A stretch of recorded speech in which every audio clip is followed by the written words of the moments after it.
All right, time for our look at the 49ers offense. Brock Purdy, and that's cast of stars against the Philadelphia defense. The preview, because Thursday night football is over. The Seattle Seahawks have managed to blow it to the Dallas Cowboys. And I have to say that the Cowboys are competitive, except for when they play the 49ers. Have a look at this. Final score today, I believe, 41-35 Dallas. So the Cowboys against losing teams have an 8-1 record, and they normally blow them out, an average 35-12 win. The one loss was to the Arizona Cardinals with Josh Dobbs. The Cowboys against winning teams that aren't named the 49ers, that was the Philadelphia Eagles, and today the Seattle Seahawks. By the way, the Seahawks are now 6-6, but they were 6-5 coming in. The Cowboys have played it to about a draw, 1-1. Final score average of 32-32. I'm averaging out today's win and Dallas's 28-23 loss at Philadelphia. And then the Cowboys played the 49ers. That was in week 5, and they lost 42-10. So there are levels to this. One of those things is very different than the others. The Dallas Cowboys just go out and kick everyone's ass if it's a bad team on the other side. They're decently competitive if it's a okay team on the other side. I know Philadelphia is better than okay, but they were competitive against the Eagles. And today, obviously, was a close game against the Seattle Seahawks. But when they play the 49ers, they just get wiped 42-10. For more perspective, the Seattle Seahawks didn't manage a single offensive touchdown all game at home against the 49ers 7 days ago. The Dallas Cowboys today allowed the Seattle Seahawks to score 35 points in 3 quarters against them. So the 49ers are playing on a different level than I think any team in football, because remember, the Dallas Cowboys were a tier 1 team along with the 49ers. If you looked at the XY chart where we looked at team tiers diagonally, it was the Cowboys star and the 49ers logo pretty near each other in that first tier. When you removed garbage time, the 49ers jumped out to a much bigger lead over the Dallas Cowboys. And, that's why you remove garbage time. I have it right here. When garbage time is not in the equation, the San Francisco 49ers are by far the best team in football analytically. And this is before today's game. Dallas is going to drop after today's game. That defense didn't look good at all. Again, they gave up 35 points to Seattle in about 3 quarters of work. But garbage time removed, the 49ers are way over to the right, and the defense is climbing. Dallas and Philadelphia played a close game earlier this season. Dallas and Seattle, way down here, just played a close game in Texas. 49ers way out here. This is why they're favored over the Philadelphia Eagles. Anyway, that was Thursday Night Football. You can drop your comments about that in the chat. We can talk about that a little bit later. We're here to talk about Brock Purdy against the Eagles defense. It's the second half of our comprehensive preview. I will say this, the Philadelphia Eagles have dropped off significantly on defense.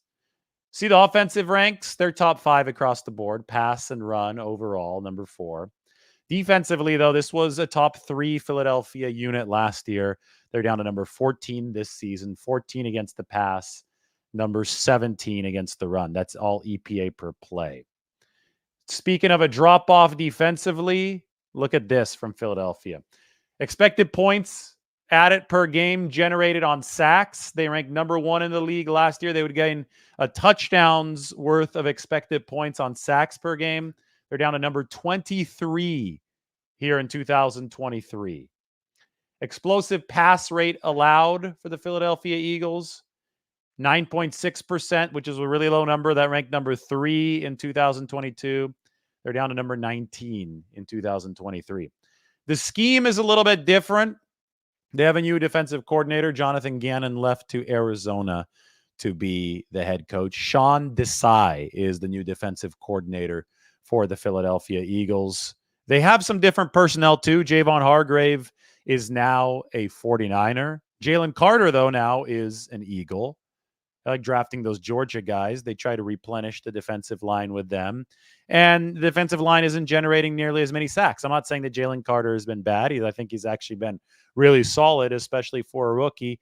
But you combine the new scheme with some of the new talent, with the fact that this defense isn't nearly as good up the middle. They've had some big time safety troubles. They had a trade for Kevin Byard from Tennessee, and he still hasn't been good with Seattle. Everything combined, we know that rush is supposed to tie into coverage. Philadelphia has seen a significant drop off. Meanwhile, the 49ers offense is number one in the league. Brock Purdy is leading all the relevant statistical categories. Christian McCaffrey is on pace to win the rushing title. Deebo Samuel continues to talk his shit about James Bradbury. I mean, he's not really saying anything new, but he's saying that he doesn't want to take anything back, doesn't regret calling James Bradbury trash.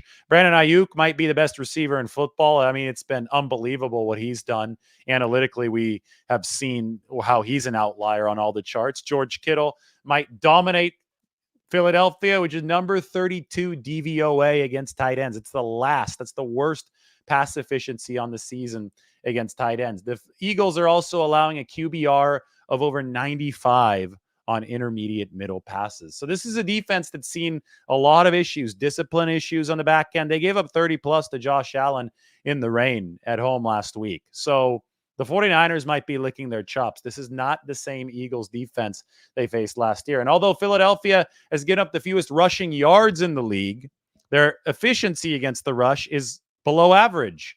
Number 17. Wouldn't you look at that? So I think that the fact that the Eagles are playing a team that has the guns to not only keep up with them, but also I think win convincingly, and the 49ers means they're going to have to defend the run a little bit more than they have been.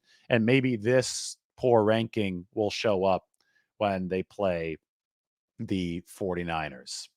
So those are some of the cursory stats just to get you started on this game. Let me put team tiers back really quick. You see the Eagles down here? The offense really good. The defense, according to this, a little bit above average, but you can see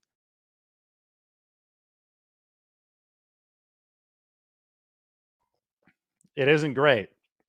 And it's waffled between a little bit above average and a little bit below average this season.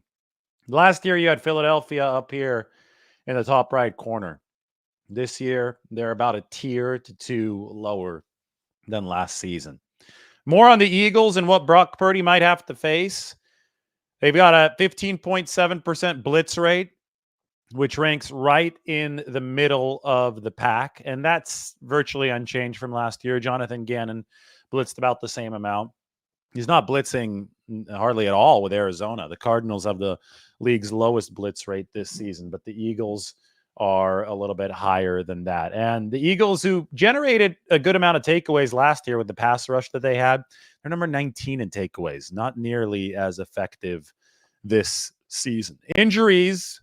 Zach Cunningham hasn't practiced with a hamstring injury this week, and neither has defensive tackle Fletcher Cox, who's been in the league for a good 12 years. Big time player on the inside. He has a groin issue. So the fact that Cunningham hasn't practiced is really worrisome because even with him, the Eagles are struggling on those intermediates. They're struggling against tight ends. If you got to dig further into the depth, it's probably only going to get worse. So with Cunningham potentially not playing, and with the 49ers eminently confident against Bradbury and Slay, you hear all the crap that they've been talking. I think that this definitely lines up in the 49ers' favor. Potentially a George Kittle game, but you can never identify exactly who's going to have a big game. It's going to depend on the coverages. Each game lives in its own ecosystem. All I can tell you is the structural matchups here. What the 49ers are doing well, what the Eagles are doing poorly versus what they're doing well. They definitely favor the 49ers when we talk about the San Francisco offense against the Philadelphia defense. Why don't we move on to the San Francisco shot of the day? Corona Heights. We're going to do a shot of the day every day in San Francisco. When we have a chance. Look at that. Corona Heights. It's the little brother to Twin Peaks, but I think just as spectacular. Maybe even more because you're kind of floating closer to downtown from Corona Heights. It's awesome, though. Twin Peaks is going to be back and to the right of this. I don't know if we spin around to see it. There's Buena Vista Park in front of you. Now you can fly right back. Yeah, Twin Peaks is right there, right behind Corona Heights with Sutro Tower. So it's higher elevation, but Corona Heights is this little rock outcropping in front of it. And technically, you're going to be closer to the city, and you'll have that slightly different vantage point. But just spectacular at this time of the year. Don't worry, I've got a San Francisco meal of the day too. It's a familiar one for you. Some food from today. Just wanted to show you the sun-splashed city. Here at the very end, you're going to get a quick peek at the Golden Gate Bridge right over Buena Vista. The water. There's Pack Heights. And you'll also see the Panhandle out to Golden Gate Park. There's the Panhandle on the left. And Golden Gate Park right in the middle of the screen. Really nice. Really nice stuff. How about our San Francisco meal of the day? Sam's in North Beach. I think you guys might have seen this coming. I'm only in the city for a couple days this week, so I had to make the stop by one of the top 3 burgers in the world, double cheeseburger, Sam's from North Beach. Of course, Sam's is a spot that has some 49ers tie-ins. They've got the Candlestick Park.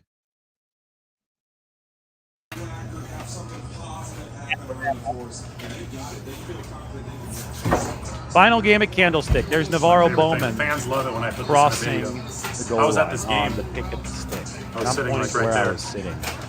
It's the last game ever. That's Sam's on Broadway in North Beach. That is one double cheeseburger. All right. Anyway, 49ers the offense against the Eagles defense. This is the biggest mismatch of the game. The 49ers need to capitalize on it. I think Philadelphia's offense is playing really well this year.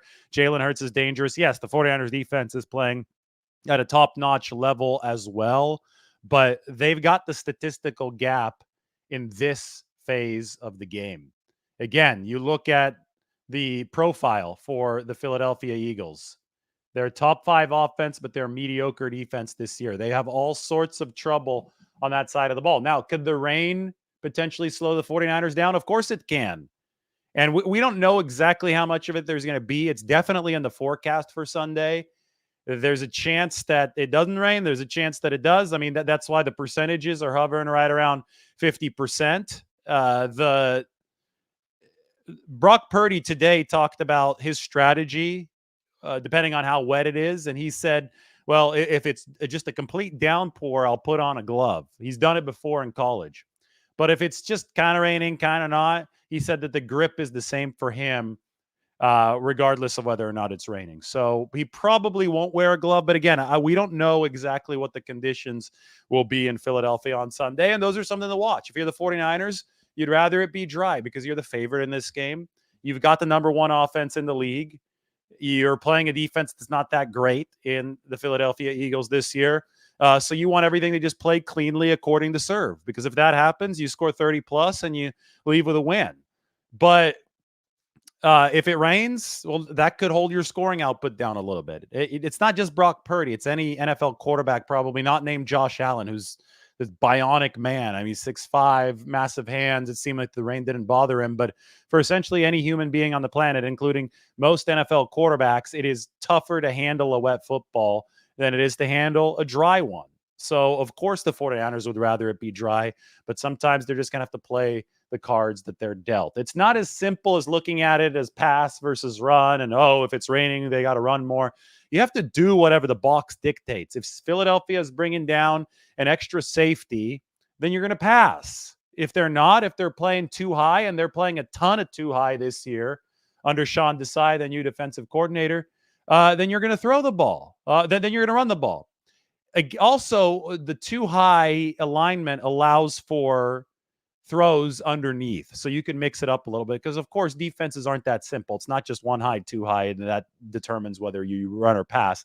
There are an assortment of different blitzes, different pressures, different looks up front that will determine what Brock Purdy has to figure out at the line of scrimmage.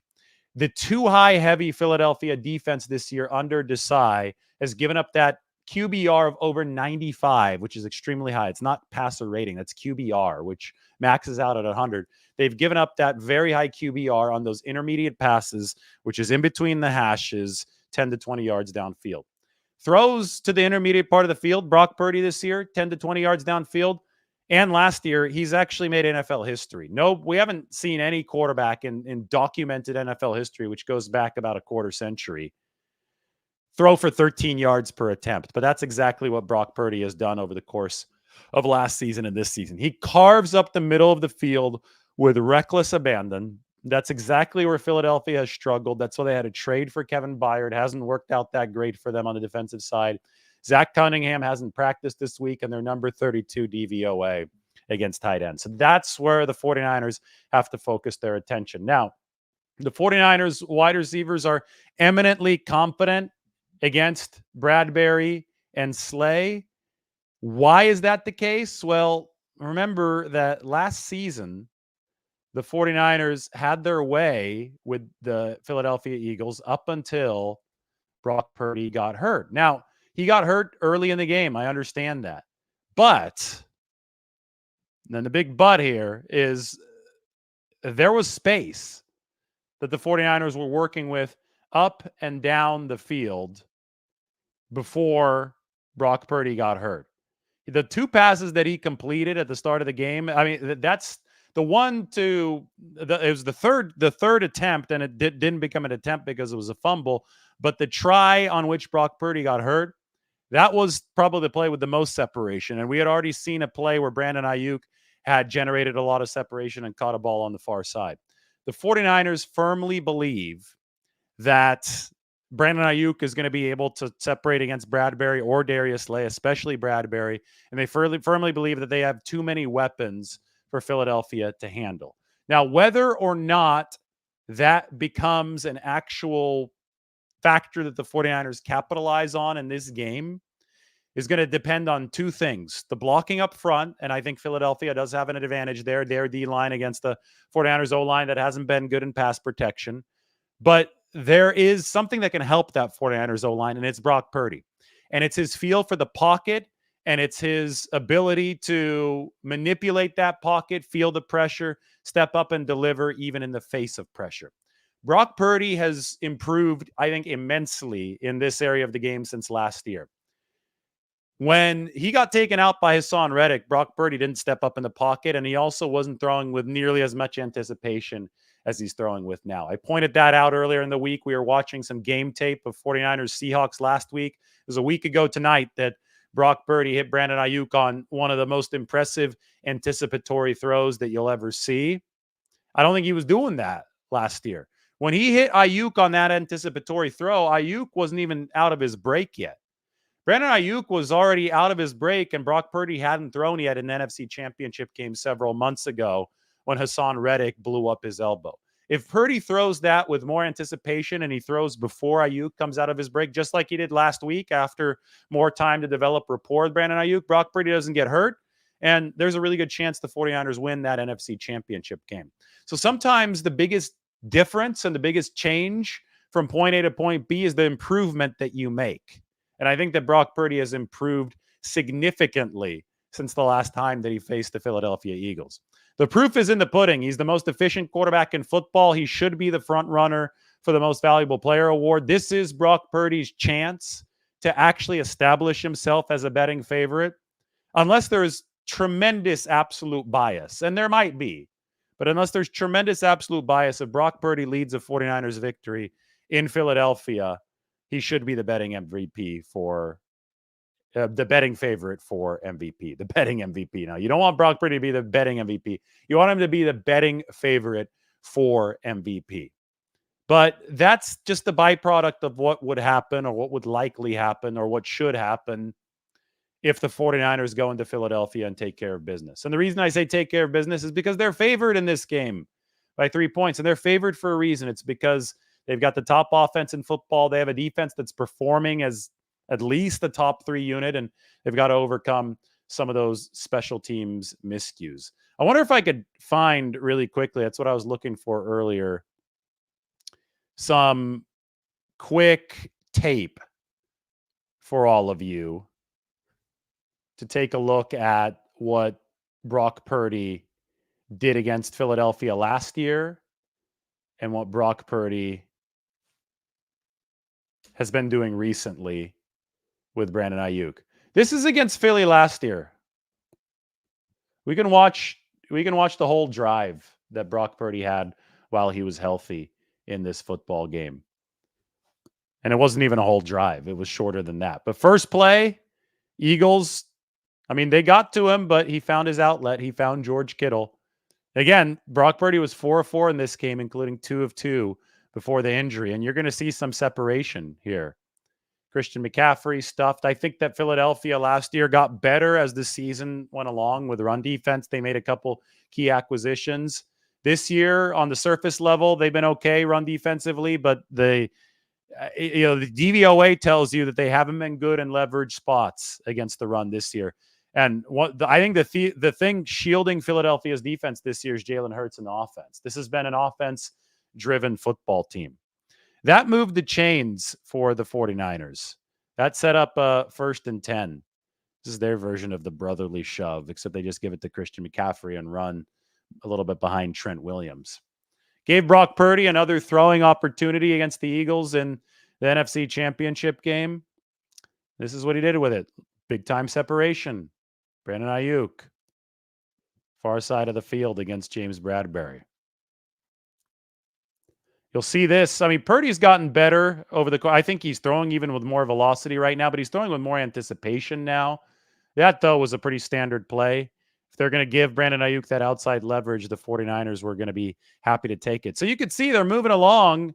They're near midfield here. They're rushing to Deebo Samuel. They get to about the 50, but the fateful play is going to be coming up. And the fateful play, this is why I just want to show you that Purdy's anticipation wasn't where it was this season.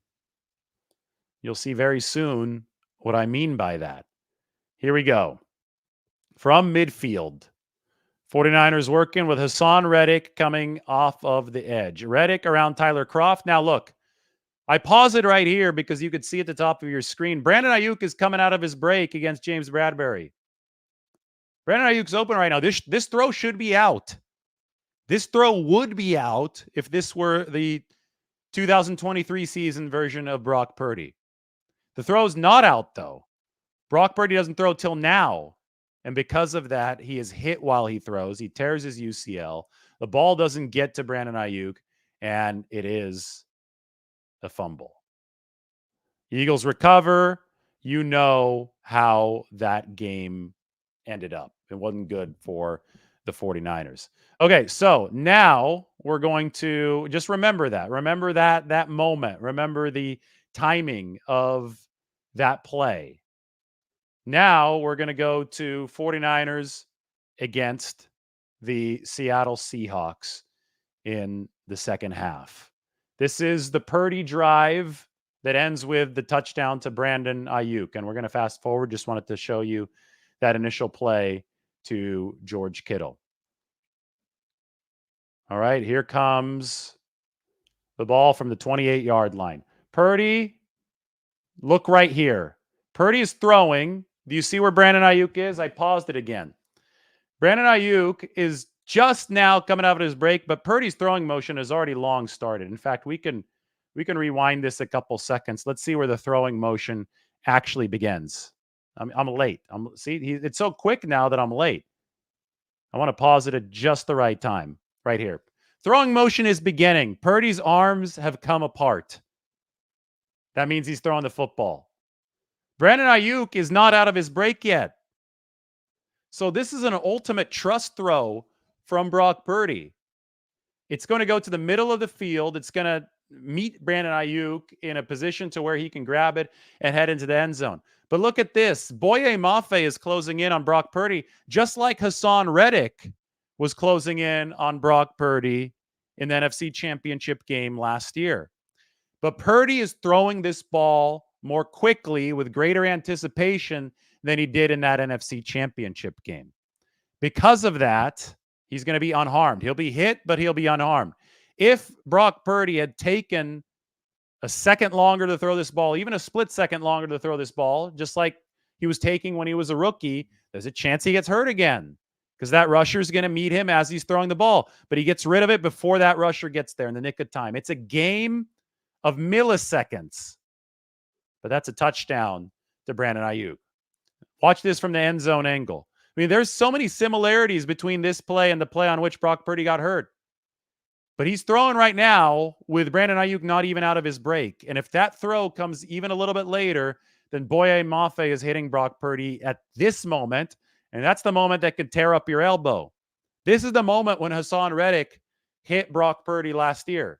The difference between Brock Purdy this season and last season is Brock Purdy this season is getting rid of the ball at this moment instead of this moment.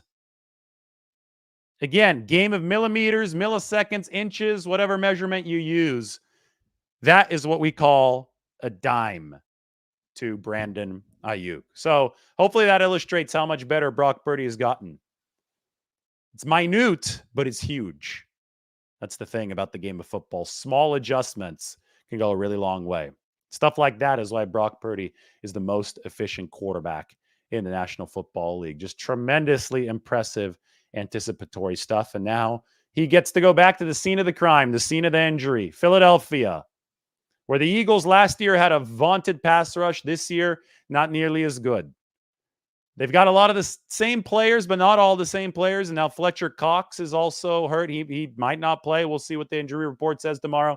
Javon Hargrave's in a 49ers uniform. Somebody like Zach Cunningham, the linebacker, hasn't practiced.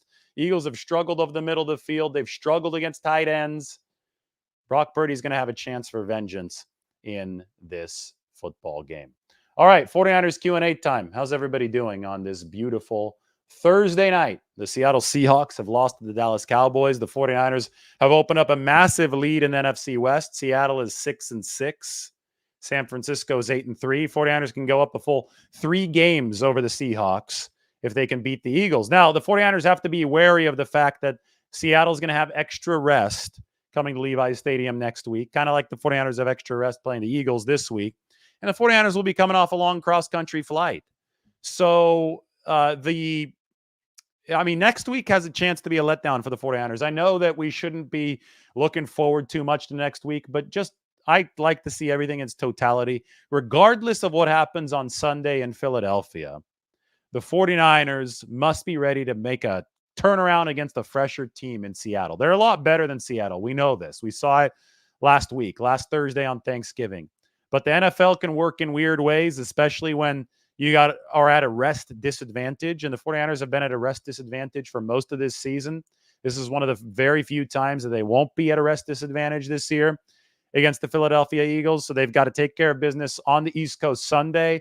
Then they have to fly back across country, and they might get a stiffer challenge from the Seattle Seahawks, just given that rest advantage for Seattle this time around.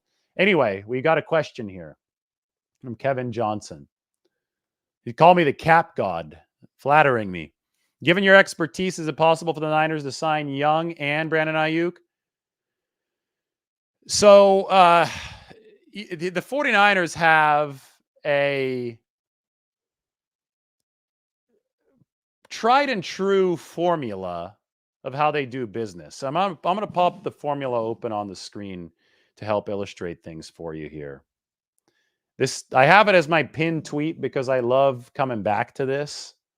I think it's something that is constantly handy. It's like a handbook to return to and analyze the 49ers moves. So this is the 49ers building strategy. 1, you acquire and develop A-list players. So you either get those guys through the draft like Nick Bosa, you can get them via trade like Chase Young, or you can draft them in the 5th round like George Kittle and then develop them into A-listers. Either way, this is a talent acquisition business. That's what Bill Parcells said. And the 49ers need to acquire those A-list players. I'm not talking about good players. I'm talking about great players. 2, pay those A-list players. And the key here that's going to answer your question is this list can grow as the salary cap does. The salary cap gets bigger every single season, presumably. As that salary cap grows, so does your budget to pay those A-list players. So you can add more and more contracts onto the books because the salary cap gets larger. But to stay under the salary cap, key 3 is really important. Don't pay the B-listers, guys like Charles Amenahu and Santim Ebukam when free agency comes. Aziz Al-Shire is also a B-lister. Good players, but not great players. Obtain the comp picks that you're going to get through their departures instead, because they're going to leave, sign elsewhere. You can get comp picks through that, and you can get comp picks through key number 4, developing your coaching staff and obtaining more comp picks to allow you to, number 5, pick the next A-listers. Anyway, that's the overview of the process. What you're asking me about is part 2. Can the 49ers afford to pay both Brandon Ayuk and Chase Young, assuming both of those guys are classified as A-list players? Because the list can grow as the salary cap does. That's great and everything, but the 49ers A-list is getting really long, and it's going to be extremely long if both Brandon Ayuk and Chase Young are on it. We might finally find out just how long the maximum end of the A-list can be to fit under a salary cap this offseason if the 49ers have to pay both Ayuk and Chase Young. Or they're able to pay both of them, and we still don't know how long the list is. You would think that at some point there's a finite point where it has to end, but we haven't found it yet with the 49ers. So until we find it, I'll say, yes, I think they could pay him. I just don't know exactly where that point's going to be. And I think the 49ers might be flying a little bit blind too at this point. They might take a risk. They might take some restructures and say, hey, we'll mortgage a little bit of the future because Chase Young has worked out so well. We got to get him back in the building, and Brandon Ayuk is an irreplaceable player. We got to get him back in the building too. Some of it is trial and error, and if it hits on the error side, you might hit some cap hell in future years. But you also say that might be worth it, even if we do, because we want to keep this team together for the biggest part of this Super Bowl window. So it's a good question, but sometimes we don't have all the answers. Sometimes we just have to observe and see what the actual situation is going to be.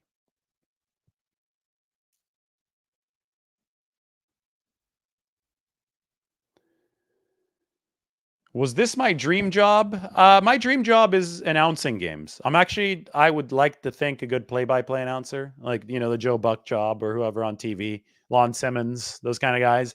I want to do more of that. That is my dream. If anybody wants to hire me, you can go ahead and swoop in. But I mean, this is a close second. I'm sitting here talking about football in much the same way, but I like actually calling the game in person from the booth.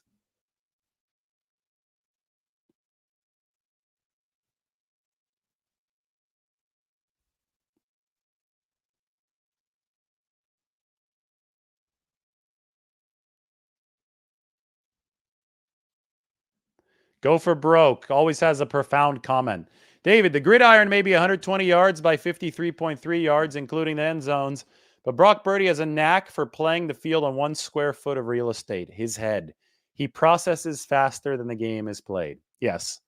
And I mean, I think I just illustrated it, right? I think I just showed everybody what the processing improvement has been for Brock Purdy from 1 year to the next. And he was already processing quickly last year, but he was also a 22-year-old rookie. So he's a tick faster as a 23-year-old second-year player. What's he going to be like at 24, 25, 26? The sky's the limit for Brock Purdy and the 49ers. It's really cool.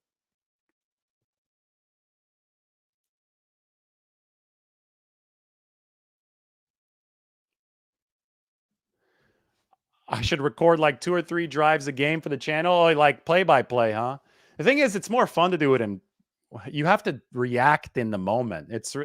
Calling a game when you already know what's happened feels like cheating a little bit, right? Be cool if I called, you could just tune into my channel while I'm calling the game, but I don't think that would be legal. I think the NFL would have a problem with me streaming the game on my channel while somebody else has the TV rights.